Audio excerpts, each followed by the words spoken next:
한 번만 더 인사합시다. 좌우측, 앞, 뒤 네 분에게 인사하시기 바랍니다. 사랑합니다. 네. 세상은 사랑을 이야기하는데 참된 사랑을 잘 모릅니다. 사랑하는 여러분, 이 세상에서 가장 많이 쓰고 있는 그런 단어 가운데 하나가 뭘까요? 뭐죠? 사랑. 노래 제목 가운데서도 여러분 노래방들 다 가보셨죠? 노래방 가보시면 노래방 리스트에 쫙 나오면 무슨 노래가 제일 많아요? 사랑 노래가 제일 많아요.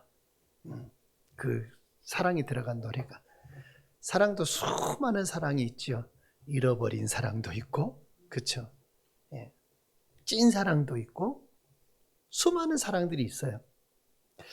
시대가 바뀌어도 문화가 달라져도 사랑은 언제나 우리 인생 속에서 가장 큰 관심사입니다. 소설, 영화, 음악, 드라마 이 모든 중심에는 다 사랑이 있죠. 사람들은 사랑 때문에 웃기도 하고 사랑 때문에 울기도 합니다.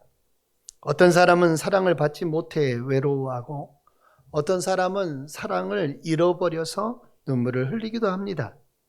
어떤 사람은 사랑을 위해서 자기의 모든 것을 다 희생하기도 합니다. 그런데 아이러니하게도 우리는 사랑을 가장 많이 이야기하면서도 정작 사랑이 무엇인지는 온전하게 잘 알지 못한다라는 거죠. 사랑받기를 원하지만 사랑하는 법은 모르고 사랑한다고 말하지만 끝까지 사랑하지 못하는 존재가 바로 우리들입니다. 오늘 본문의 사도 요한은 하나님께서 원하시는 사랑이 무엇인가를 우리에게 분명하게 말씀하고 있죠. 성경은 이렇게 선언을 합니다. 사랑은 인간에게서 시작된 것이 아니요 하나님께로부터 시작되었다라고 오늘 성경에 말씀하고 있습니다. 먼저는 인간의 사랑은 변하는 사랑이라는 겁니다. 우리가 경험하는 대부분의 사랑은 인간적인 사랑이죠. 그래서 대체로 사랑할 만한 것을 사랑합니다. 자신에게 유익될 때 사랑하고 자신의 만족과 행복을 위해서 사랑합니다. 그래서 내 마음에 만족이 되어지면 그 사랑 잘한 것이 되고 내 마음에 만족이 되지 못하면 그 사랑을 잘 못한 것이 돼요. 인간적인 사랑을 우리가 에로스적인 사랑이라고 그렇게 말합니다. 그런데 이 에로스적인 사랑에 특징이 있어요. 특징이 있는데 특징 가운데 첫 번째는 예쁘고 가치가 있는 것만을 사랑한다라는 겁니다. 예쁘지 않고 가치가 없으면 사랑하지 않아요. 또 하나는 자기의 만족과 행복을 얻기 위해서 사랑한다라는 것입니다. 지극히 계산적이고 지극히 이기적인 사랑이죠. 나의 만족과 나의 행복을 얻기 위해 하는 사랑. 세 번째 특징이 있는데 자기의 성공과 자기의 성취에 도움이 되기 때문에 사랑한다라는 것입니다. 이건 역시 자신만을 위한 이기적인 그런 사랑이죠. 그러니까 에로스적인 사랑 안에는 전부 다 누구를 향해 있다라는 거예요? 자신을 향해 있다라는 거예요. 모든 것이. 그래서 인간의 사랑은 쉽게 변하죠. 환경이 바뀌면 사랑도 바뀌고 감정이 식어지면 사랑도 식어집니다. 처음에는 목숨을 바칠 것처럼 사랑하다가도 시간이 지나면 등을 돌리는 것이 인간적인 사랑의 특징이에요. 몽테뉴라고 하는 사람은 인간의 사랑을 두 가지로 분류를 했어요. 철없을 때 사랑, 초기적인 사랑, 이것을 카오스의 사랑이라고 했고, 두 번째 나이가 어느 정도 적당히 든 후에 좀 더 생각이 있고 성숙되어졌을 때 하는 사랑을 코스모스의 사랑이라고 그렇게 표현했습니다. 여기서 말하는 이 코스모스는 우리가 가을에 피는 코스모스를 이야기하는 게 아닙니다. 온 우주적인 그런 사랑 같은 그런 사랑이죠. 초기적인 이 카오스의 사랑은요, 사랑 때문에 아무것도 할 수가 없습니다. 사랑 때문에 일을 해야 되는데 일을 할 수가 없어요. 왜 못할까요? 그녀만 생각나고 그이만 생각나기 때문에. 예. 그게 바로 카오스의 사랑이라는 거예요. 사랑하는 님을 떠올리면 공부를 하는데 글씨가 보이는 게 아니고 거기가 그녀가 보이고 그이가 보이니까 공부가 되겠어요? 공부를 해도 공부가 안 돼요. 일도 손에 잡히지 않아요. 그러나 후기의 사랑은, 이 코스모스의 사랑은 그 사랑의 힘으로 인해서 혹은 그를 사랑하기 때문에 어때요? 더 열심히 일해야 되고 더 열심히 살아야 되고 더 잘 살아야 되는 이유를 갖게 된다는 거예요. 초기의 사랑은 불과 연기가 솟아오르는 사랑이라고 한다면 후기의 사랑은 숯불과 같이 은은한 사랑이라고 말할 수 있겠죠. 초기의 사랑은 매혹적이고 성애적이고 황홀하고 정열적이고 돌발적인 사랑이라고 이야기한다면 후기의 사랑은 담담하고 또 우정적이고 그래서 나중에는 뭐 때문에 살아요? 의리로 산다고 막 그러잖아요. 예, 의리로 산다. 여러분, 그리고 모성애적인 사랑, 이런 사랑이 후기의 사랑이라고 말할 수 있어요. 그래서 카오스의 사랑과 이 코스모스의 사랑을 이 몽테뉴가 그렇게 비교를 했는데, 그럼에도 불구하고 이러한 인간의 사랑에는 언제나 개입되는 게 있는데 그게 상대적이고 언제나 변할 가능성이 있다는 거예요. 인간의 사랑은 조건적이고 상대적이기 때문에 그렇습니다. 세월이 가고 환경과 여건이 바뀌고 이성적이고 현실적이고 타협적으로 인간의 사랑이 자꾸만 변해간다는 거예요. 그런데 하나님의 사랑은 변하지 않습니다. 오늘 본문의 사도 요한은 영원히 변하지 않는 사랑을 우리에게 소개하고 있지요. 사도 요한은 제자들 가운데서도 예수님의 사랑을 아주 특별히 많이 받은 사람입니다. 그래서 주님이 그를 향해서 주께서 사랑하시는 자, 이런 표현들을 쓰시는 걸 보게 돼요. 주님을 가까이에서 섬겼고, 그래서 가까이에서 주님을 섬겼기 때문에 주님의 사랑을 많이 느꼈고 보고 체험한 사람이 사도 요한이에요. 예수님을 가장 가까이에서 그렇게 보고 느꼈기에 그 요한이 어느 보면 4장 7절에 사랑은 하나님께 속한 것이다 라고 그렇게 말씀하고 있습니다. 하나님은 그 사랑 자체이시죠. 사랑의 근본이십니다. 그래서 요한은 8절 마지막에 말하기를 이는 하나님은 사랑이심이라 말씀하고 있죠.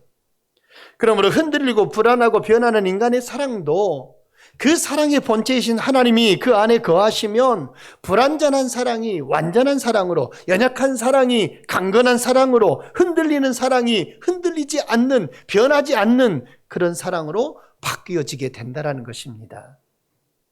왜요? 불완전하고 연약하고 흔들리는 사랑을 가진 나와 너 사이에 누가 계신다는 거예요? 하나님이 계시기 때문이라는 거예요. 그래서 부부와 부부 사이에도 하나님이 계셔야 된다는 거예요. 부모와 자녀 사이에도 하나님의 사랑이 있어야 된다는 거예요. 그렇지 않으면 언제든지 변할 수 있다는 거예요. 육신을 가진 부모와 자녀, 영원히 사랑할 것 같잖아요? 그런데 그렇지 않잖아요. 부부도 마찬가지잖아요. 그 안에 그 모든 사랑을 완전하게 하시는 하나님의 사랑이 거하지 아니하면 언제든지 변할 수 있는 것입니다. 마틴 부버라고 하는 심리학자가 인격과 인격과의 만남이라고 할지라도 인간은 언제나 불안하고 언제나 깨질 수 있는 관계다. 연약한 인간의 사랑이요, 연약한 인간의 관계라 그렇게 지적을 했습니다. 그렇기 때문에 나와 너 사이에는 반드시 제3의 중재자가 필요한데 그분이 하나님이라고 그렇게 소개를 합니다. 하나님이 있어야만, 하나님이 계셔야만 나와 너의 올바른 관계가 이루어진다라는 것이죠. 사랑하는 여러분, 믿음과 사랑은 비례합니다. 믿음이 식어지면 사랑도 식어지고 믿음이 뜨거워지면 사랑도 뜨거워집니다. 여러분, 하나님 없는 사랑은 불완전한 것입니다. 하나님이 없는 사랑은 한시적이요, 이기적이고 언제나 깨질 가능성을 가지고 있습니다. 그러나 하나님의 사랑은 결코 변하지 아니합니다. 인간의 사랑은 조건이 있지만 하나님의 사랑은 뭘로 시작이 되기 때문에 그래요? 은혜로 시작되기 때문에 그래요. 인간의 사랑은 내가 사랑하기도 하고 그가 나를 사랑해 주기도 하고 하는 이런 조건적인 사랑이 전제가 돼요. 그러나 하나님의 사랑은 그게 없어요. 그냥 은혜로 우리를 사랑해 주셨을 뿐이에요. 인간의 사랑은 가치가 있기 때문에 사랑하지만 하나님의 사랑은 우리를 가치 있는 존재로 만들어 주신다는 겁니다. 내가 가치가 있어서 사랑하시는 게 아니라 나를 가치 있는 존재로 만들어 주시는 거예요. 그래서 하나님의 사랑은 우리하고는 우리의 어떤 모습과 우리의 행동과 우리의 삶과는 전혀 비교가 관계가 없다라는 거예요. 우리가 자격이 있어서 사랑받은 사람들이 아닙니다. 오히려 사랑받을 자격이 없는 죄인이었습니다. 그럼에도 불구하고 하나님은 우리를 사랑하셨습니다. 인간의 사랑은 변하지만 하나님의 사랑은 결코 변하지 않습니다. 오늘 이 사실이 저와 여러분에게 큰 위로가 되시기를 주의 이름으로 축원합니다. 하나님은 우리를 사랑하십니다. 옆 사람에게 한 번 더 고백할까요? 하나님은 당신을 사랑하십니다. 아멘. 예, 얼굴만 보고 막 이렇게 이야기하지 말고 손도 다정하게 잡아주고 얘기하면 얼마나 좋을까요? 그 사랑이 체온을 통해서 전달이 돼요. 그렇죠? 한 번만 더 해볼까요? 하나님은 당신을 진짜 사랑하십니다. 은율이도 엄마 사랑을 받아줘야 되겠다. 엄마가 툭 건들면서 사랑한다고 그거 얘기해 주잖아. 예. 하나님은 우리를 진짜 사랑하십니다. 오늘 본문에 보면 우리에게 그렇게 선언을 해요. 어제나 오늘이나 영원히 변치 않는 사랑으로 하나님이 오늘 우리를 사랑하신다고 말씀하고 있습니다. 우리에게 사랑받을 만한 어떤 구석이 있거나 자격이 아니라고 말하죠. 전적인 사랑, 무조건적인 사랑, 그 사랑으로 나를 사랑하시겠다고 하나님이 말씀하셨고 그렇게 행하셨고 그렇게 그 아들을 보내서 사랑을 증거하시고 나타내셨습니다. 여러분, 이 놀라운 하나님의 사랑을 우리 모두가 받아 누렸습니다. 그러므로 이 사랑이 저와 여러분에게 충만하시기를 주의 이름으로 축원합니다. 하나님이 우리를 어떻게 사랑하셨을까요? 오늘 본문 9절 우리 함께 한번 읽어볼까요? 다 같이 시작. 하나님의 사랑이 우리에게 이렇게 나타난 바 되었으니 하나님이 자기의 독생자를 세상에 보내심은 그로 말미암아 우리를 살리려 하심이라. 아멘. 하나님이 우리를 어떻게 사랑하셨느냐? 오늘 본문 9절에 하나님의 사랑이 우리에게 이렇게 나타난 바 되었다라고 말하면서 어떻게 나타났느냐? 하나님이 자기의 독생자를 세상에 보내심은 그로 인해서 우리를 살리려 하심이다라고 말했습니다. 하나님의 사랑이 나타남은 어떻게 나타났어요? 하나님의 아들이 우리에게 오심으로 나타났다고 말하고 있어요. 중요한 표현이 나타난 바 되었다라고 하는 말씀이죠. 하나님의 사랑은 추상적인 사랑이 아니라는 거예요. 사람의 생각과 사람의 감성이나 사람의 이성에 근거한 사랑이 아니라는 거예요. 어떤 사랑이라고 말해요? 나타났다라고 말했어요. 확증이죠. 눈물겨운 역사 속의 사건으로 우리에게 나타났습니다. 여러분, 하나님은 그렇게 확신하셔요. 나타내신 사랑이에요. 예. 그냥 하나님은 나를 사랑하셔. 하나님은 나를 사랑해. 이게 막 추상적으로 머릿속으로만 생각하는 그런 사랑으로 느끼지 마세요. 오늘 성경에 분명히 9절에 말씀하고 있잖아요. 우리에게 이렇게 나타난 바 되었다라고 말합니다. 그런데 그 나타난 바 된 것이 그 아들을 예수를 하나님의 독생자를 세상에 보내셔서 사랑해 주신 것이라고 말씀하고 있습니다. 여러분, 우리는 종종 그런 질문을 하죠. 진짜 나는 과연 하나님의 사랑을 받은 사람인가? 하나님이 나를 과연 사랑하시는가? 그러나 하나님은 이 질문에 대한 대답을 이미 하셨어요. 여러분, 앞으로 이 질문하지 마시기를 바랍니다. 하나님이 나를 진짜 사랑하시는가? 질문의 대답이 무엇입니까? 그 아들 예수를 십자가에서 죽게 하고 우리에게 나타내신 바 된 그 일을 행하신 것이 바로 우리가 이 질문에 대한 답이 이미 성경에 기록되어 있는 거예요. 우리가 하나님을 사랑해서가 아니라고 말하고 있습니다. 우리가 사랑받을 만한 사람이었기 때문도 아니라고 말하고 있습니다. 오늘 본문 10절 함께 한번 읽어볼까요? 다 같이 시작. 사랑은 여기 있으니 우리가 하나님을 사랑한 것이 아니요 하나님이 우리를 사랑하사 우리 죄를 속하기 위하여 화목제물로 그 아들을 보내셨습니다. 아멘. 사랑은 여기 있는데 우리가 하나님을 사랑한 것 아니라고 있습니다. 내가 하나님을 사랑해서 하나님이 나를 사랑해 주시는 것 아니라고 말합니다. 그가 먼저 우리를 사랑하셨다고 말하고 있습니다. 사랑의 시작은 언제나 하나님이십니다. 이 말씀을 준비하면서 옛날에 20, 30년 전쯤에 들었던 성가곡, 우리가 잘 아는 복음성가이기도 하지요. 그러나 성가곡으로도 들었던 그 찬양이 막 생각이 나요. 예. 사랑하는 자들아, 그 찬송 있죠. 우리가 서로 사랑하자. 언제 성가 때서 이거 한번 해줬으면 좋겠어요. 찬양대에서. 들어보니까 꽤 오래된 것 같아요. 근데 그 곡을 들을 때마다 우리가 하나님의 사랑, 이 요한일서 이 말씀을 그대로 옮겨놓은 듯한 그런 성가잖아요. 사랑하는 자들아 우리가 서로 사랑하자. 사랑은 하나님께 속한 것이니 사랑하는 자마다 하나님을 알고. 성경 그 복음성가에 그렇게 기록이 되고 있어요. 사랑하는 여러분, 우리는 하나님을 찾은 사람들이 아닙니다.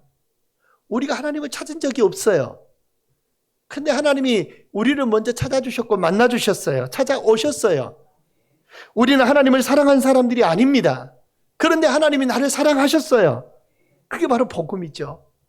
내가 했을 것 같으면 복음이 아니에요. 그러나 하나님이 먼저 해주셨기에 우리에게는 복된 소식이 들려온 거예요. 예수님께서 하늘 영광을 버리고 가장 낮은 자리로 내려오셨죠. 죄 없으신 분이 죄인의 자리에 서셨고 생명의 주인이 그 생명을 잃어버리는 십자가에 서셨습니다. 그게 하나님의 사랑이었습니다. 우리는 사랑할 만하니까 사랑한다고 얘기하지만 하나님은 사랑할 수 없는 내가 너를 사랑한다고 말합니다. 내가 너를 사랑한다. 그래서 하나님의 사랑은 은혜요, 긍휼이요, 불쌍히 여김이요, 전적인 사랑입니다. 여러분, 예수님이 이 땅에 오신 것은 이것과 비교할 수 없는 엄청난 우리의 삶 가운데 일어난 사건이죠. 하나님이 미천하고 누추하고 부족한 우리 인간들을 사랑해서 하늘 보좌 다 버리고 이 땅에 직접 오셨고 자기 몸을 십자가에 달려 죽게 하심으로 우리를 구원하셨습니다. 우리를 위해서 친히 하늘 보좌 그 왕좌를 다 버리고 하나님의 사랑을 나타내시고 전하셨습니다. 사도 요한이 전하는 하나님의 사랑이죠. 우리는 성경 가운데 하나님의 사랑을 가장 아름답게 보여주는 성경책 가운데 하나가 호세아서 있죠. 하나님은 선지자 호세아에게 음란한 여인인 고멜을 아내로 맞이하라고 말씀합니다.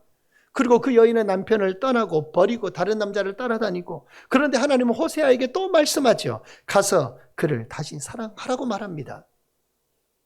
비싼 값을 지불하고 자신의 아내를 다시 또 데리고 옵니다. 여러분, 단순한 부부의 이야기가 아니라는 거예요. 하나님을, 호세아를 이야기해서 하나님을 보여주고, 그리고 고멜은 하나님을 떠나버린 이스라엘과 그 백성들을 보여줍니다. 우리는 얼마나 자주 하나님을 떠나고 외면하고 그리합니까? 하나님보다 돈을, 하나님보다 성공을, 하나님보다 명예를 더 사랑하며 살아가고 있지는 않습니까? 생각해보면 우리는 호세아가 아니라 누구입니까? 고멜입니다. 그런데 하나님은 그런 우리를 포기하지 아니하셨다고 말합니다. 죄 가운데 있는 그런 우리를 찾아오셨고 비싼 값을 지불하셨고, 비싼 값이 무엇이었어요? 그 아들 예수였습니다. 하나님의 아들 예수를 십자가에서 죽게 하시고, 그래서 우리를 다시 아버지의 사랑 안으로 데리고 오셨습니다. 베드로전서 1장 18절 19절에 이렇게 말합니다. 너희가 알거니와 오직 흠없고 점 없는 어린 양 같은 그리스도의 보배로운 피로 되었다라고 성경은 말합니다. 예수의 피가 우리를 하나님의 사랑으로 초대하신 줄 믿습니다. 호세아가 돈을 지불하고 고멜을 데려왔다면 하나님께서는 독생자 예수를 핏값으로 지불하시고 우리를 구속하셨습니다. 우리는 고멜과 같은 죄인이나 하나님은 가장 비싼 값인 자신을 내주시면서 우리를 다시 찾아오셨습니다. 이것이 하나님의 언약의 사랑이요 결코 변하지 아니하시는 사랑입니다. 호세아서 1장 10절 11절에 이런 말이 있어요. 내 백성이 아니라 한 그들을 그 자리에서 내 백성이라고 말할 것이다. 내 백성이 아니라고 했던 그 자리에서 다시 백성이라고 부르겠다라는 거예요. 그리고 긍휼히 여김을 받지 못할 것이라고 한 그들을 다시 그 어려운 형편에서 나의 긍휼함을 받을 자라고 부르겠다라는 겁니다. 여러분, 한쪽은 하나님을 떠나고 한쪽은 하나님과 원수돼 버리는 그런 모습이 아니라 이제는 모두 다 큰 민족을 이루어서 한 왕을 섬기게 하겠다라고 호세아서 1장 10절 11절에 말해요. 성경에는 종종 하나님을 이스라엘 남편으로 또 이스라엘은 하나님의 신부로 묘사되는 부분이 있지요. 영적으로 우리는 하나님의 신부고 하나님의 아내라고 말할 수 있습니다. 그런데 호세아서 2장 2절에 보면 저는 내 아내가 아니요 나는 저의 남편이 아니라 그렇게 말씀해요. 우리를 향해서 너희는 내 백성이 아니다. 나는 너희의 하나님이 아니다. 너희는 나의 신부가 아니고 나는 너희의 신랑이 아니다. 하나님이 그렇게 말씀합니다. 왜요? 한 남편을 사랑해야 될 그 고멜이 호세아를 버리고 대신에 정부를 두고 사랑을 나누고 그렇게 살아간다는 겁니다. 하나님을 사랑하고 그 계명에 순종하고 따라야 될 그 이스라엘 백성들이 온갖 우상을 다 섬기면서 하나님의 뜻과는 다르게 살아요. 어찌 남편을 사랑하지 못한 아내를 가리켜서 이는 내 아내라 나는 저의 남편이라 그렇게 말할 수 있는 사람이 세상에 어디가 있습니까? 여러분, 오늘 우리도 하나님을 사랑하지 못하고 하나님 대신에 다른 것들을 사랑하는 모습으로 살아간다면 우리는 하나님의 백성이라고 말할 자신도 없고 그럴 만한 가치도 없죠. 하나님의 신부가 될 수가 없다라는 겁니다. 우리가 하나님보다 더 사랑하는 것이 있다면 그 순간에 우리는 하나님의 아내, 하나님의 신부라고 하는 그 법적인 지위를 완전히 상실해버린다는 거예요. 그러므로 예수 그리스도의 신부된 이 자리에 있는 우리 모든 성도들은 정결하게 예수 그리스도의 신부됨을 자랑하면서 주님만을 사랑하시기를 주의 이름으로 축원합니다. 우리가 지금 음탕한 고멜같이 부정을 저지르고 있지는 아니한지, 예수보다 세상의 부귀 용화를 더 좋아하는 것은 아닌지, 예수보다 세상의 명예를 사랑하고 예수보다 세상의 행복을 사랑하고 그런 부정을 저지르는 우리의 연약한 모습은 아닌지, 하지만 한 가지 우리에게 소망이 있는 것은 그럼에도 불구하고, 그 말이 저는 참 좋습니다.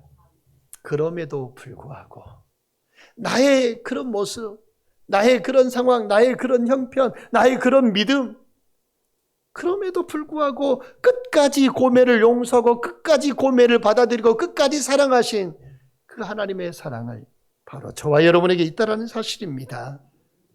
저주받고 멸망받아야 될 마땅한 자녀나 너는 내가 사랑하는 아들이요 내가 가장 사랑하는 딸이라고 불러주시고 계신다는 거죠. 그렇게 용납하고 받아들이고 긍휼히 여겨주겠다. 오늘 우리는 그 하나님의 긍휼과 사랑을 입은 자들임을 믿습니다. 자격이 없는 난데도 불구하고 저주받고 멸망받아야 될 사람임에도 불구하고 하나님이 우리를 사랑하고 하나님이 우리를 자녀 삼아 주셨습니다. 이 하나님의 사랑을 사도 바울은 로마서 5장 8절에 그렇게 말합니다. 우리가 아직 죄인 되었을 때에 그리스도께서 우리를 위하여 죽으심으로 우리에게 대한 하나님의 사랑을 확증하셨다라고 말했습니다. 오늘 나타낸 바라고 하는 표현이 바로 하나님의 확증으로 로마서에 드러나고 있죠. 하나님은 여러분을 너무 사랑하십니다. 할렐루야. 하나님은 여러분을 사랑하십니다. 그래서 육신의 몸을 입고 이 땅에 오셨습니다. 여러분을 사랑했기 때문에 그 사랑을 확증하셨다고 말하고 있습니다. 이건 눈물겨운 사랑이라는 거예요. 그래서 내가 하나님을 사랑하거나 내가 어떤 그 하나님을 사랑할 만한 사람이 있어서 그런다면 뭔가 좀 포인트가 서로 맞을 텐데, 그런 내가 전혀 아닌데도 불구하고 눈물겹게 하나님은 사랑 중에 외사랑이라고 짝사랑이라고 있잖아요. 짝사랑 해보셨어요? 다들 안 해보셨나 봐요. 짝사랑은 눈물겹잖아요. 내 마음을 저기서 몰라주고 나 혼자 사랑하고 나 혼자 아파하고 나 혼자 힘들어하고, 하나님은 우리를 그렇게 짝사랑하셨다라는 거예요. 이건 눈물겨운 사랑인 것이죠.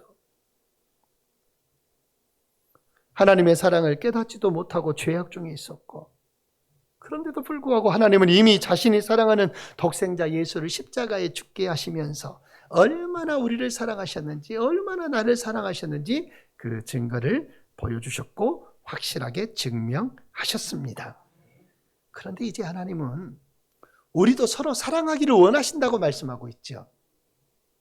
하나님께서 우리를 이렇게 사랑하셨다면 우리는 과연 어떻게 해야 되는가? 11절에 우리에게 결단을 하나님이 요구하고 있습니다. 내가 너희를 이렇게 사랑했다. 그러면 이제 너희는 어떻게 사랑해야 되느냐? 결단을 요구해요. 11절 함께 한번 읽어볼까요? 시작. 사랑하는 자들아, 하나님이 이같이 우리를 사랑하셨은즉 우리도 서로 사랑하는 것이 마땅하도다. 할렐루야. 사랑하는 자들아, 하나님이 우리를 이같이 사랑하셨은즉 우리도 서로 사랑하는 것이 마땅하다. 하나님이 우리에게 원하시는 사랑은 우리도 서로 사랑하라고 하는 말씀인 것입니다. 어떻게 사랑할까요? 사도 요한은 어떻게 사랑해야 되는지 모델을 이야기해 주고 그렇게 우리에게 사랑하라고 했어요. 그 모델이 바로 10절이에요. 함께 10절 다시 한번 읽습니다. 시작. 사랑은 여기 있으니 스톱. 자, 뭐라고 있어요? 그럼 어떻게 사랑할까요? 그러니까 하나님이 뭐라고 말씀해요? 사랑은 여기 있다라고 말합니다. 모델이다. 이게. 사랑은 여기 있으니, 다시 한번 시작. 사랑은 여기 있으니 우리가 하나님을 사랑한 것이 아니요 하나님이 우리를 사랑하사 우리 죄를 속하기 위하여 화목제물로 그 아들을 보내셨습니다. 아멘. 어떻게 사랑할까요? 그러니까 사랑은 여기 있다. 그러면서 그 다음에 사랑에 대해서 모델을 보여주고 계십니다. 여러분, 화목제물로 보내신 그 아들 예수의 사랑, 그 하나님의 사랑이 구체적으로 나타난 것이 예수님의 탄생의 사건이고 예수님의 십자가 사건입니다. 다시 말씀드리면 하나님의 사랑은 그 아들을 세상 가운데 보내셔서 그 아들을 대속의 제물로 죽게 하는 그런 사랑이었습니다. 9절 말씀에 하나님의 사랑이 우리에게 이렇게 나타난 바 되었다라고 했습니다. 그러므로 예수님을 바라보면 하나님의 사랑이 무엇인지 느낄 수 있고, 예수님을 바라보면 하나님의 사랑을 배울 수 있고, 예수님을 바라보면 하나님의 사랑을 실천할 수 있다라는 거예요. 그래서 사도 요한은 하나님의 사랑이 나타났다, 이같이 우리를 사랑하셨다, 우리도 서로 사랑하는 것이 마땅하다, 이렇게 말씀을 계속해서 귀결을 맺어가고 있다는 것입니다. 요한은 그 어떤 사람보다도 주님의 사랑을 많이 받은 사람이라고 했습니다. 그래서 주님을 뜨겁게 사랑했던 제자였습니다. 다른 제자들은 다 도망갔지만 사도 요한만큼은 그 십자가 곁에 남아서 끝까지 주님을 따르고 십자가 밑에서 주님을 바라보면서 그 주의 죽으심을 보았던 제자입니다. 주님의 사랑을 가장 가까이에서 경험했기에 제자들 중에 요한만큼 그래서 사랑을 강조한 사람이 없습니다. 그래서 사도 요한을 어떤 제자라고 말해요? 사랑의 제자, 사랑의 사도라고 그렇게 말하죠. 입만 열면 말합니다. 사랑하는 자들아, 우리가 서로 사랑하자. 또 그 다음에 올라가서 사랑하는 자들아, 우리가 서로 사랑하자. 사랑하는 여러분, 오늘 우리는 세 가지 사실을 기억해야 합니다. 인간의 사랑은 변하지만 하나님의 사랑은 변하지 않는다. 하나님의 사랑은 예수 그리스도의 십자가를 통해서 완전하게 나타났다. 하나님께서는 죄인인 우리를 사랑했기 때문에 이제 우리도 서로 사랑하기를 원하신다. 우리는 한번 따라서 합시다. 사랑받기 위해 살아가는 사람이 아니라 사랑을 받은 사람으로 살아간다. 아멘. 사랑받기 위해 사는 사람이 아니고 이미 사랑을 받았어요. 그러니까 이미 사랑을 받았는데 자꾸 사랑을 받으려고만 하지 마세요. 엄마 나 사랑해, 엄마 나 사랑해 자꾸 물으면 어때요? 할머니가 맨날 묻는다고 생각하면 엄마 나 진짜 사랑해요? 엄마 나 진짜 사랑해요? 나중에는 식상할 거예요. 그 묻는 것도 처음에는 진실하게 대답해 주겠지. 내가 그렇게 얼마나 너 사랑하는데 막 이렇게 얘기해 줄 거예요. 근데 자꾸 묻고 또 물으면 어쩌겠어요? 사랑한다고 그러지 않겠어요? 진짜로 그래요. 우리는 이미 사랑을 다 하나님의 사랑을 받은 사람이에요. 받은 사람이기에 막 사랑 받으려고 살지 말고 받은 사람으로 사시기를 바랍니다. 그러면 받은 사람으로 사는 게 뭘까요? 내가 사랑받은 사람으로 사는 건 이 놀라운 하나님의 사랑을 나타내고 증거하는 삶으로 살아가는 거예요. 여러분, 하나님께서는 죄인인 우리를 사랑하셨습니다. 우리도 서로 사랑하기를 원하십니다. 우리는 더 이상 사랑받기 위해 사는 사람이 아닙니다. 이미 큰 사랑을 받은 사람입니다. 하나님의 사랑은 사랑받을 만한 사람을 사랑하는 것이 아니라 사랑할 수 없는 죄인을 끝까지 사랑해서 하나님을 사랑하는 자녀로 만드시는 것이 하나님의 사랑입니다. 이 놀라운 사랑이 오늘 저와 여러분의 마음 가운데 충만하시기를 주의 이름으로 축복합니다. 그리고 그 사랑으로 가정도, 그 사랑으로 교회도, 그 사랑으로 여러분의 마음 안에 품은 그 새 생명도 그렇게 사랑하시기를 바랍니다. 그래서 여러분을 통해서 나를 사랑하신 그 하나님의 사랑이 이제 나타나는 삶을 사셔야 합니다. 그것이 하나님의 자녀의 복된 삶인 것입니다. 오늘도 우리의 삶을 통해 우리 주님이 드러나고 우리를 사랑하신 그 주의 사랑이 늘 나타나는 열매가 맺혀지는 복된 삶이 되시기를 주의 이름으로 간절히 축원합니다. 기도하겠습니다. 사랑의 하나님 아버지 감사합니다. 사랑받을 자격이 없는 우리를 먼저 사랑하시고 독생자 예수 그리스도를 십자가에 내어주시기까지 우리를 사랑하여 주심을 감사합니다. 오늘도 십자가의 그 사랑을 깨닫게 하시고 내게 주신 그 사랑, 내가 받은 그 사랑을 흘려보낼 수 있는 사랑의 사람이 되게 하여 주시옵소서. 우리의 가정과 교회가 하나님의 사랑으로 더 아름답게 세워지게 하시고 서로 사랑함으로 하나님께 영광을 돌리는 삶을 살아가게 하여 주시옵소서. 우리에게 하나님의 사랑을 나타내심을 감사합니다. 이제는 우리를 통해서 하나님의 사랑이 증거되고 나타나게 하여 주시옵소서. 예수님의 이름으로 간절히 기도드리옵나이다. 아멘.